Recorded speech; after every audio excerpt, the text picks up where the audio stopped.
Ça va faire 15 ans que nous avons monté l'entreprise, qui était une toute petite entreprise à la base, avec du toilettage, un peu d'éducation canine. De 12 mètres carrés, on a été obligé d'en acheter un autre qui faisait 1000 mètres carrés couverts, avec beaucoup d'atouts sur l'éducation canine. Alors j'explique quel chiot il serait souhaitable ou quelle race il serait souhaitable. Puis ensuite, eh bien, les gens vont acheter le chien, ils reviennent vers moi pour pouvoir avoir les conseils sur l'alimentaire, les conseils sur la laisse, le collier, tout ce qui gravite autour. Ce qui fait que je fidélise les clients sur l'éducation canine. Et après, on a le laver le chien soi-même, c'est-à-dire que les gens viennent pour laver leur chien tout seul.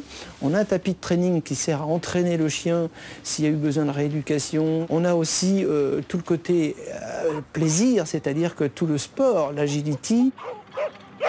On a le flyball. Et puis il y a quelque chose qui progresse énormément, c'est les randonnées canines.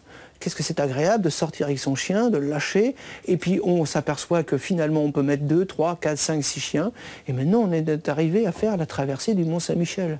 Alors ça c'est merveilleux, on lâche une centaine de chiens, on lâche une centaine de personnes également, et tout le monde se retrouve dans la baie du Mont-Saint-Michel, et là on a pu créer une synergie tout autour de ça, et souvent les clients reviennent au magasin, sont très fidèles, parce qu'ils savent qu'ils vont avoir des conseils.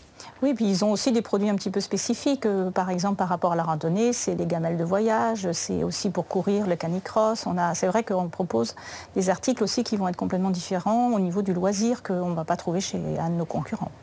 J'ai mis et adapté des outils sur notre entreprise, tels que, passer à la radio. Bonjour Pascal. Bonjour Julia, bonjour aux éditeurs et aux animaux. On anime une émission avec une journaliste où les gens me téléphonent et ils me posent des questions en direct sur le chat, sur le chien, l'alimentation, mais aussi de l'éducation canine. Et j'ai une demi-heure, tous les 15 jours, d'émissions spécifiques. Et ça fait 5 ans que ça dure et je pense que mon nom dans la région est très connu aussi par rapport à cette émission. Maintenant, avec cette communication, on va faire un site de commerce pour pouvoir proposer certains produits parce que très peu en France réunissent autant de produits que nous avons nous. On parle de sport, d'accord, on a du harnais, on a des laisses, on a des choses spécifiques. On a des tas de petites niches comme ça dans notre magasin, donc on va le proposer sur Internet.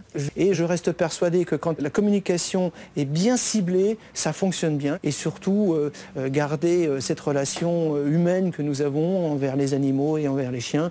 Nos clients, c'est toujours difficile de dire que c'est des clients, c'est plutôt des potes. J'ai un client qui m'a dit dernièrement, en fait, c'est pas un club que vous êtes en train de faire, c'est plutôt une communauté, c'est peut-être vrai. La communauté des gens qui apprécient les animaux, qui apprécient ce langage de professionnel. Quand ils viennent nous voir, ils savent qu'ils auront une réponse adaptée à ce qu'ils recherchent. C'est peut-être pas forcément le cas par rapport à la concurrence, qu'on rentre, on a son caddie, on prend le sac de croquettes, on demande quelqu'un dans le rayon.